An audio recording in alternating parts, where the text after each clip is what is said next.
Well, hello and welcome to Wednesday Wisdom. It's so exciting. I'm Terri Cole, if you don't know me, and today we're going to be talking about how you can raise your emotional IQ.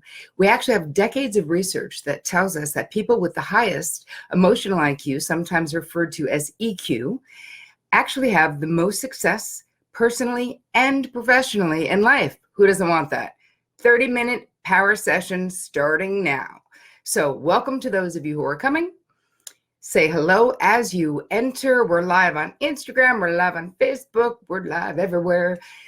So welcome. I'm so excited because this is one of my favorite topics. I have a lot of favorite topics, but I really do love the how much empowerment comes with understanding what even emotional intelligence is.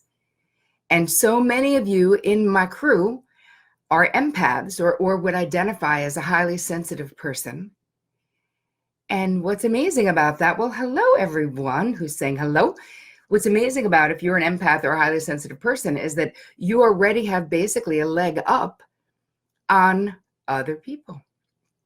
Because what we have as empaths, that is what people who want to up their emotional intelligence are looking for. We just have to protect our energy. So it's a little bit different. So I'm going to get into answering your questions. A bunch have already come in. I'll answer questions that come up in the chat. So feel free to just put it in there. My team is here. They'll be grabbing the questions for me so that I can stay focused on you. Good morning, everyone. We got Arizona, California in the house. Where else are you people coming in from? Glad to catch you live, says Jennifer. I'm glad to be caught live. Thank you for all the hearts. I appreciate that so much. Thank you. I'm feeling very loved right now from my Facebook people and my Instagram people. Well, hi. I know who you are from Ontario. What's up, Penny? Rochester, New York is in the house. We got Pennsylvania in the house. Oh, thanks. And those of you who are watching this on the business page, please share it. And I guess you can share it on Insta, right? Too, if you can, and you think you know anyone who cares about emotional intelligence, oh, please share it. Thank you for the love. I appreciate it. We got NYC, somebody, oh, Karen waving from Manhattan. Hi, friend. How are you? We got NYC. We got Callie in the house. Lots of people are from all over the place. Welcome. Let's do a power session, shall we? Oh, someone from Turkey is here. Thank you for coming from Turkey all the way. And Romania is here. London, Vegas. Wow, everyone's here. I love it. But wow, Turkey, so far, you might be my favorite, I have to be honest, because that's really far away. All right, moving on to, hold on, I'm going to move this up, make sure I can see all of you. Oh, I'm missing it. We got Florida's in the house. Napa's here, Texas. Wow, lots of people. So welcome, lovelies. I'm so psyched that you're joining me. So questions that have already come in. I'm going to talk a little bit about what emotional intelligence is. How many of you watched this week's video? Anybody? It came out yesterday because you know now we're releasing the new stuff on Tuesday. Oh, in Turkey, they love me. Thank you. I love you too. Hello, world. Exactly. The world is here. Well, hello, world. Did you guys watch the video? Let me know if you did.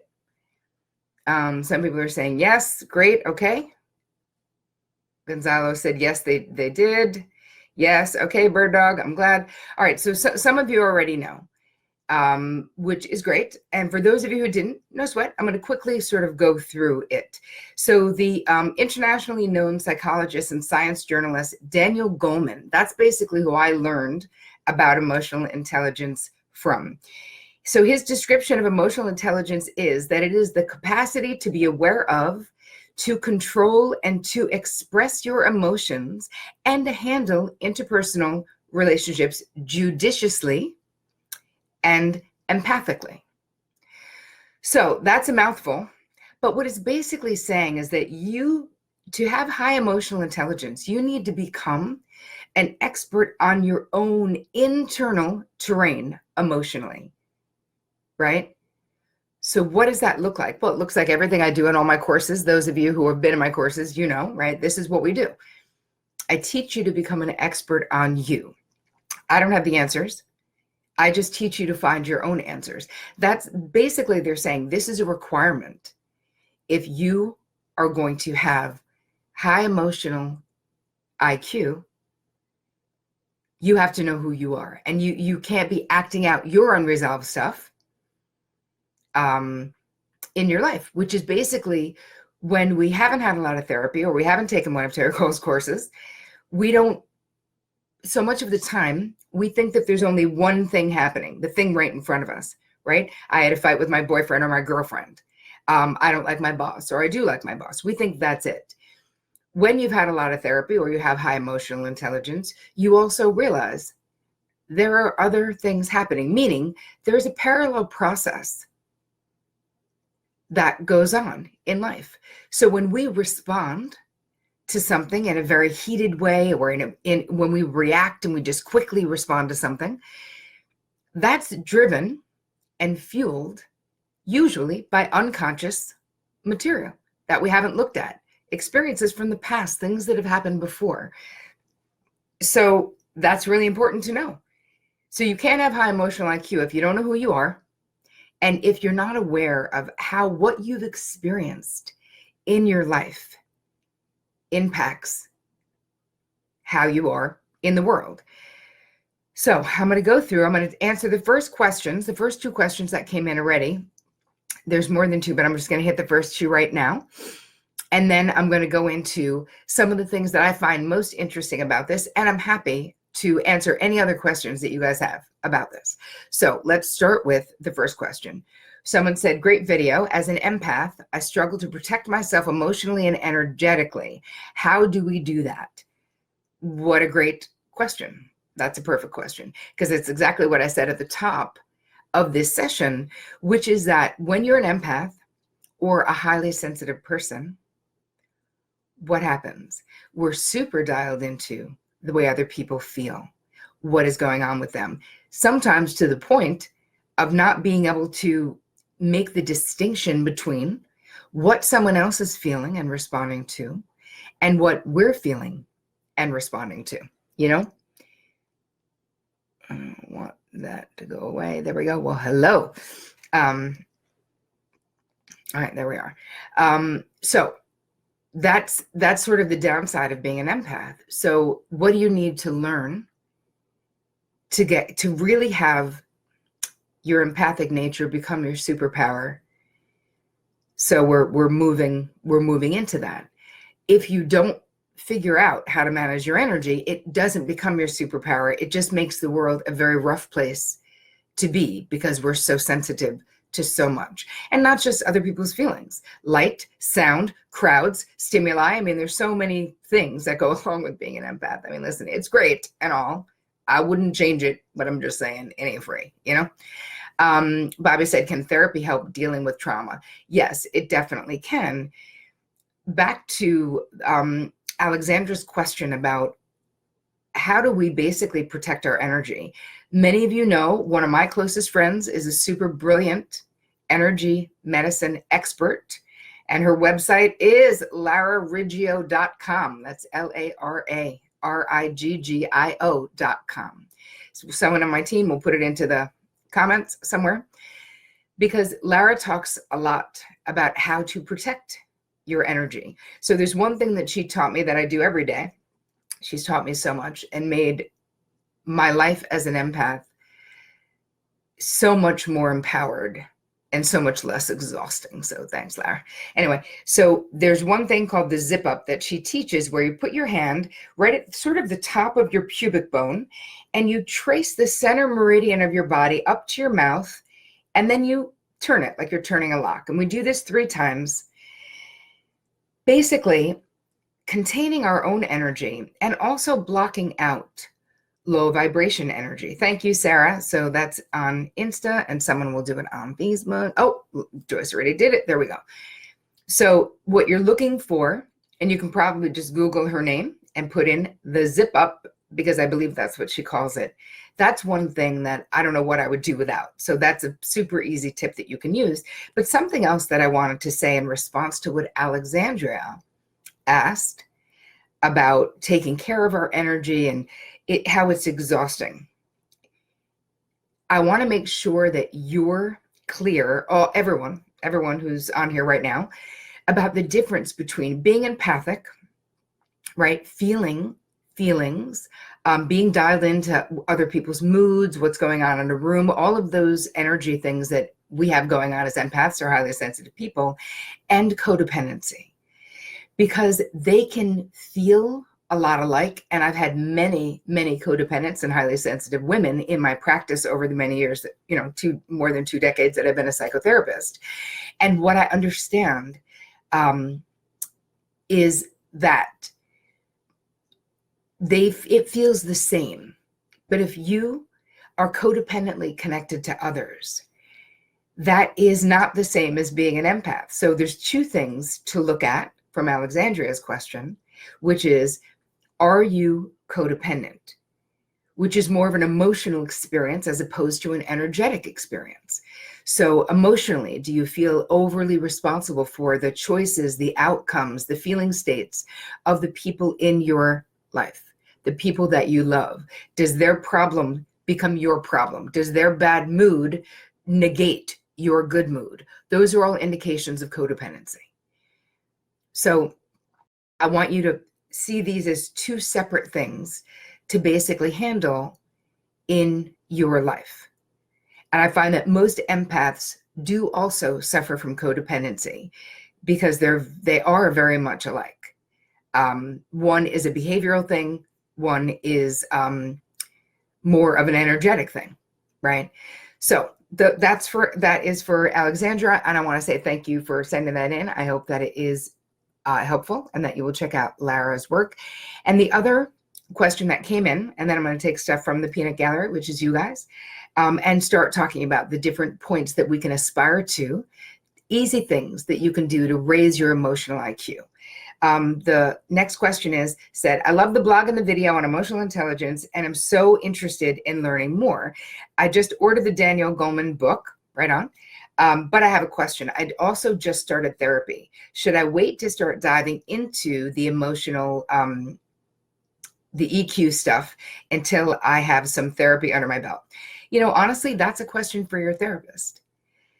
So I never think it hurts to read things that are interesting I pretty much exclusively, besides reading like People magazine, when it comes to books and stuff, I pretty much exclusively read about self-help, psychological stuff, emotional stuff, therapeutic stuff, because that's what I'm super interested in reading about.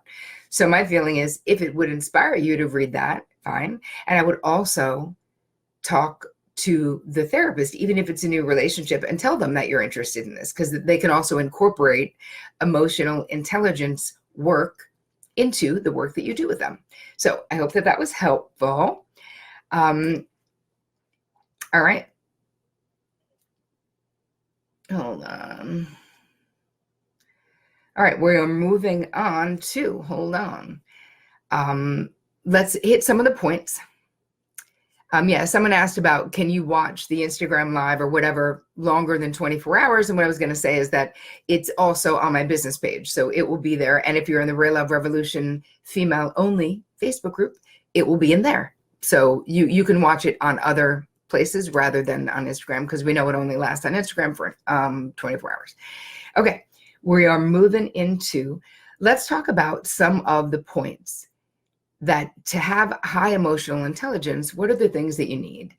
The first thing is awareness, which is basically everything, so much of everything that I talk about. It's the first pillar in my 5 pillars of self-mastery, because how can we change anything we're not aware of? And sometimes the awareness is just that something has to change, or that you want to feel differently in your life, and that's enough. But then we move into being willing to take a deeper dive into what is it that we want to change, right? What is it? So can you ask yourself these questions? What are my emotional strengths? Do you even know what they are? I mean, I can say mine is resiliency. That's one. So think about, what are your emotional strengths if you had to say? All of us keep going. So I think being resilient is probably something that most of us can say that because we've all been through crap and we keep on coming back. So that's one. Can you look at what your emotional weaknesses are? I mean, codependency is an emotional weakness, right? It is. It's a disorder, but it's also a weakness. Having weak or disordered boundaries is an emotional weakness, because those things get in the way of you being as successful or happy or fulfilled as you could be. So looking at your emotional weaknesses, and then really asking the question of, how does my current mood affect my thoughts and my decision-making ability? So being really dialed into your mood, right? Like what is happening for you and why? Trying to look at, I woke up, I'm in a bad mood, but did you just wake up in a bad mood? Probably not. When we really look, when we're dialed in, when we're aware, we're able to say, oh, I saw that thing on Facebook about my ex-girlfriend or my ex-boyfriend, and then I got into a bad mood. Maybe that's the precipitating event, most likely. Listen, sometimes it's hormonal, but a lot of times there really is definitely a reason, and it takes 2 seconds of reflection to pay attention to that reason, to care about that reason, you know? All right, the second thing is responding instead of reacting. Now that sounds easy, right? Just respond. That requires time, energy, mastery, right? You have to know yourself. You need to create internal space. So I teach people to meditate. This is something that we do. Anyone who's ever been in practice with me, ever took a course with me, you know, I encourage and really want everyone to meditate, because it bought me personally about 2 to 3 seconds of response time in every situation, especially situations where I'm upset or where I'm angry. So how would your life change if you were gifted, or you gifted yourself 2 to 3 seconds of response time? Would it change? I'm going to say it definitely would. Bobby just said meditation works. Yes, it does. It works on so many levels, not just psychologically, not just emotionally, but physiologically as well. Breathing deeply, creating expansion, making time slow down. That is a really important part. When we create that internal expansion, it's as if we have the power to make time slow down. So if you want to get to the point of responding instead of reacting, you've got to institute some things, right? Like immediately, as soon as you feel yourself getting hot about something, getting pissed, feeling constricted, you have to, in your mind, say, now it's time to pause. Now I'm going to pause. Excuse yourself, go get water, do something that would create space between you and that emotion, so that you don't end up spending your life apologizing or not apologizing and being an a-hole. Like, these are your choices pretty much. If you walk around reacting, that really becomes something people want to avoid you. They walk on eggshells around you. It does not instill trust, and it does not inspire people to be honest with you, because you get mad. And so you wonder why you don't know things about people, or that your relationships are unsatisfying. Part of that is because of this experience. Okay, next.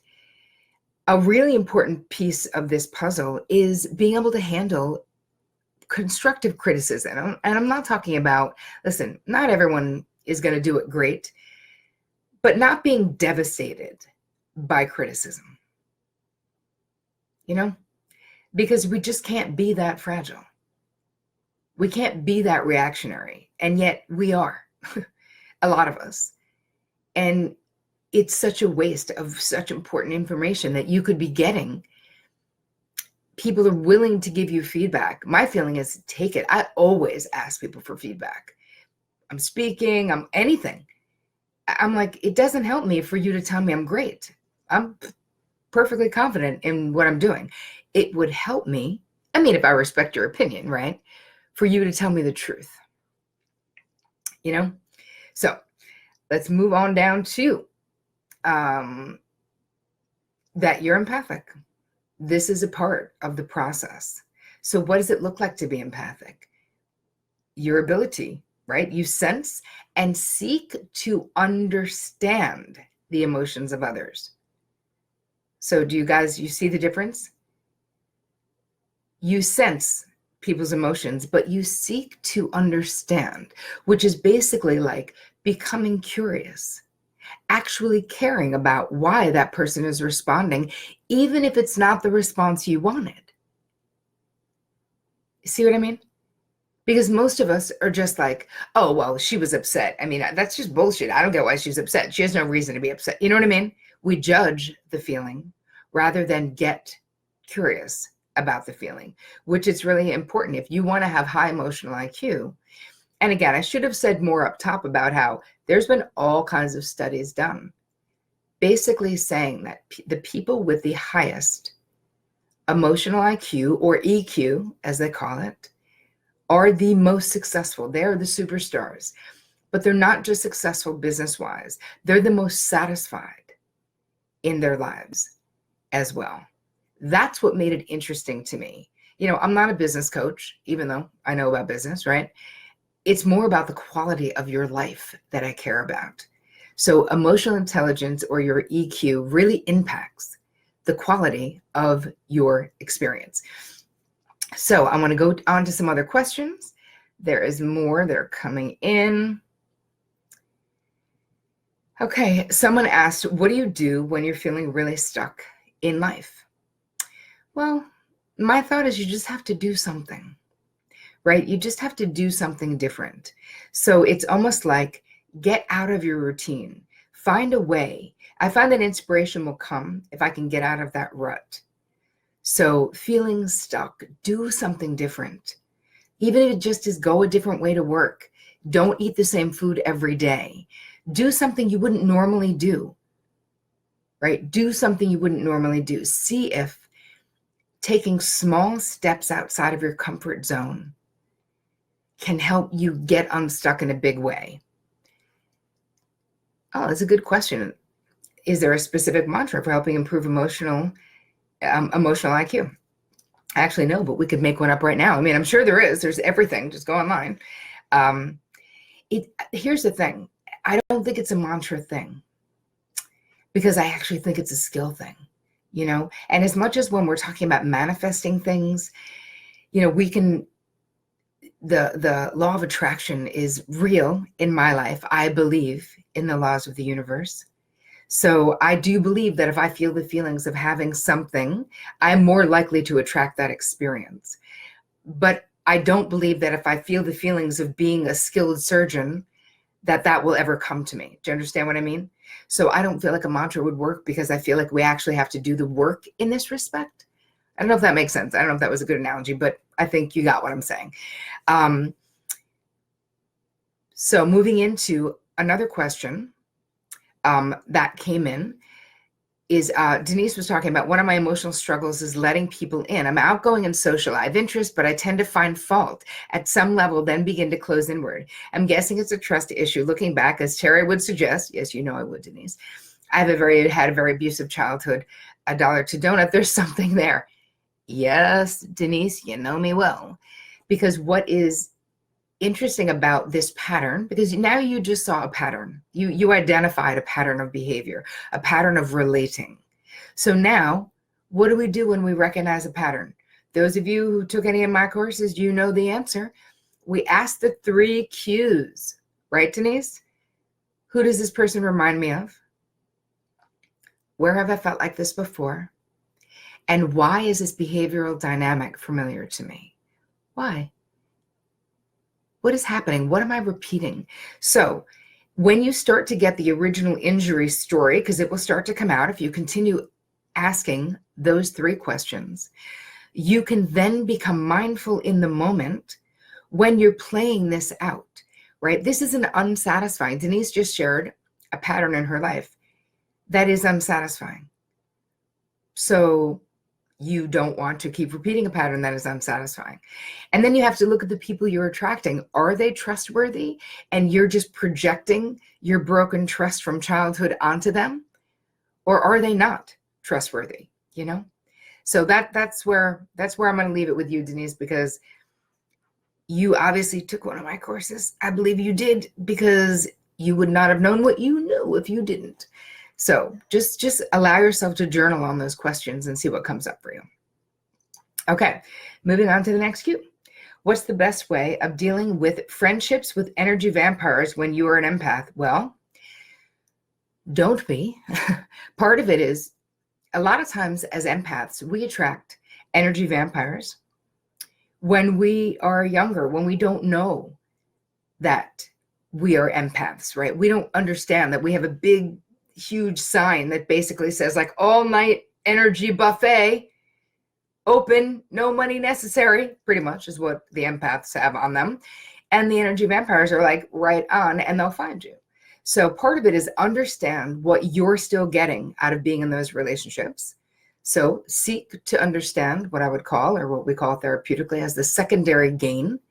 Like, what do you get out of it? What do you get to not face, not feel, not experience by staying in relationships with people who suck your energy and are drama or make it all about them?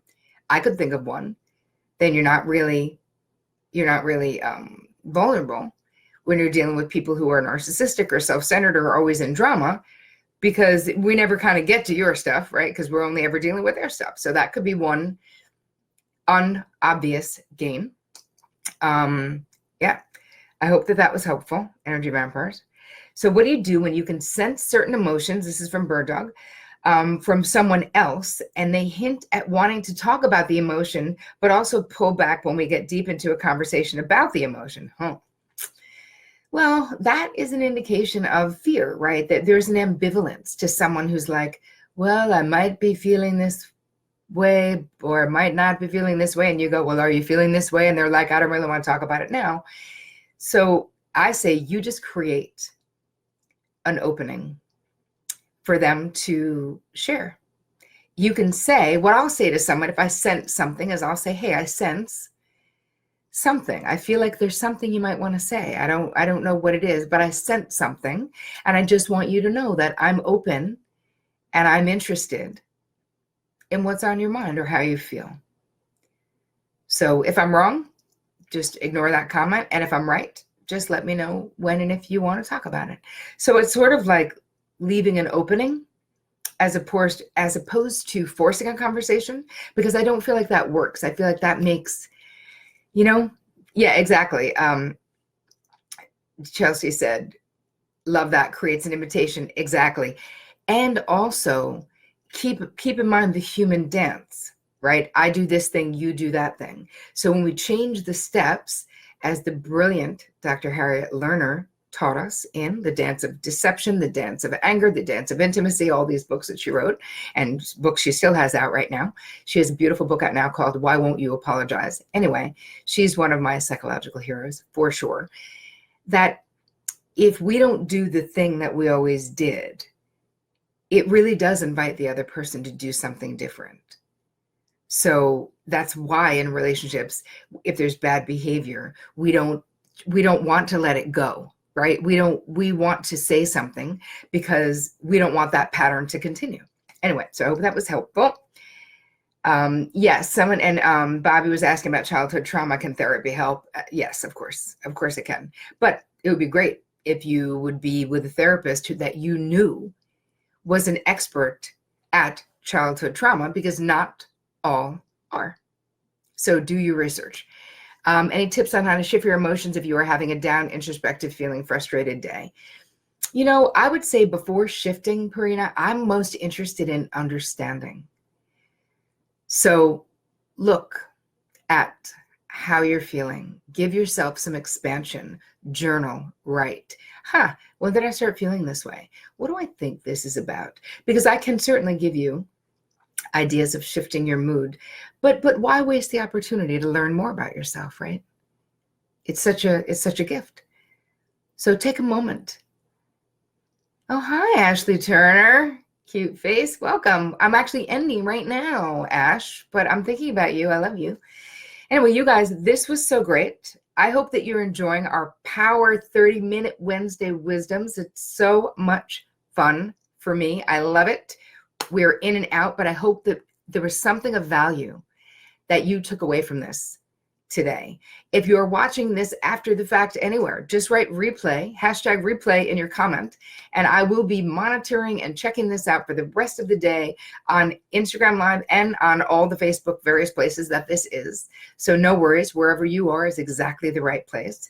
And keep in mind that I'm going to be in September. Just keep your eyes peeled, people. We are doing a 3-workshop series. I'll tell you more about it as we get closer, but it's FREE.